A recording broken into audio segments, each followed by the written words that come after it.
And in the first heat of the men's 400-meter, finals on time once again in lane 3 from Oklahoma State University will be Chris McGowan. In lane 4, the SEC champion, a freshman from the University of Florida, Tyrone Kemp. In lane 5, a Jamaican Olympian from Texas A&M, Howard Davis. And in lane 6 from Kansas State University, senior Jeff Reynolds. Well, if Dick Vitale were doing this race, he'd call this the dentist race because it only hurts for just a little while, and that's the last 100 meters. You really don't have a lot of pain in this race until the very end, and you can hold on for 15 seconds or so.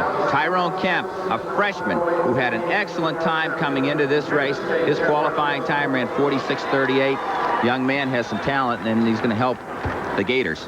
From Buchholz High School right there in Gainesville, Florida, home of the University of Florida. Ran the lead off on the Millrose Games, winning 4x400 for this Florida team.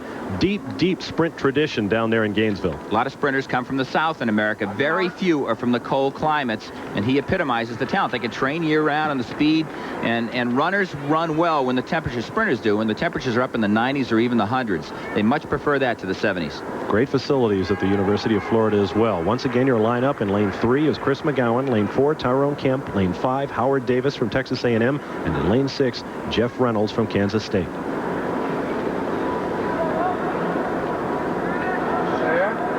Reynolds on the outside. His older brother is Butch Reynolds, the world record holder at 400 meters. And quickly, Howard Davis makes up the stagger on Jeff Reynolds.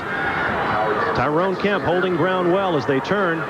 Chris McGowan looks to be out of it at this point. Howard Davis holding off Kemp fairly well. They'll now break for the pole. Let's see if Kemp can hold it. And he does. Once again, the lead goes to Kemp. No, it looks like Davis is going to try him on the outside. Now Kemp quickly gets a stride on Howard Davis.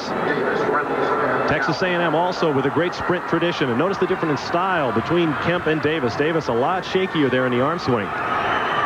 Here comes the power. Look at Tyrone Kemp down the straightaway. Look at those arms pump. The freshman from Florida leads the way unofficially, 46:04 for Tyrone Kemp, the Southeastern Conference champion. He's got a chance. Now remember, they're going through a lot of anxiety right now. They haven't faced these fellas all year long. They come from all over America. He's got to wait out the next heat to know whether he's an NCAA champion.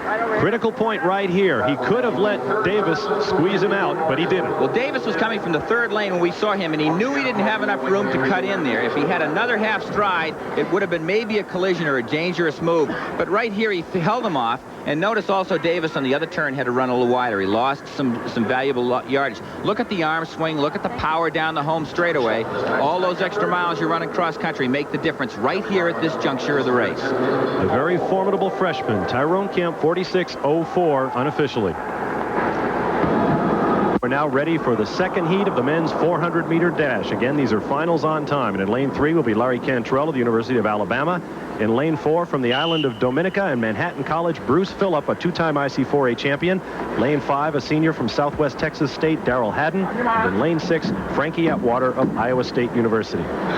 Bruce Phillips from the little Isle of Dominica has a population down there of 75,000 people, and that's probably the number of people within 3 miles or 2 miles of Manhattan College. And this man ran brilliantly in his trial. There's the Iowa State colors that you're looking at, and that's Frankie Atwater, who will have lane 6 on the outside. Running blind for the first 2 turns. In 3, Cantrell. Phillip in 4. In 5, Darrell Hadden. And in 6, Frankie Atwater. And as you can see, Darrell Hadden is just exploding away from the start here. But remember, he's got Bruce Phillips, the two-time IC4A champion, at his shoulder.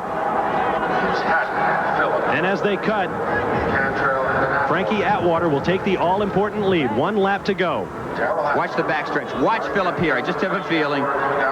Everybody is talking about Phillip from tiny Manhattan College. Only 4,000 students, yet they finished 5th in this championship a couple of years ago behind giants like Florida and Illinois. And as you see, Bruce Phillip just motoring away from the field. Remember the time, 46:04 is what he's trying to beat. And it looks like he has not done it, at least unofficially at this point. It looks like Tyrone Kemp in the first heat from the University of Florida has held on to win the men's 400 meters. And Bruce Phillip is showing dejection. I think he knows it as well, Larry. Well, I'm surprised off the way he ran in his trial that he didn't do a little bit better yesterday. I thought he ran a smart race. He ran more even splits, Bob. He didn't go out too hard. Sometimes they do. He moved by on the outside. That takes a little extra energy as opposed to having the lead coming on to the third turn. Now he's in the fourth turn, and he motors well. Look at him just pull away, running even splits. He'll finish second, I believe. No one was really close to Kemp. He should get second overall at the NCAAs. This is, of course, the man we're talking about, Bruce Phillips from Manhattan College. And it points out the problem, Larry, of running heats on time. You don't get to run against the best guy.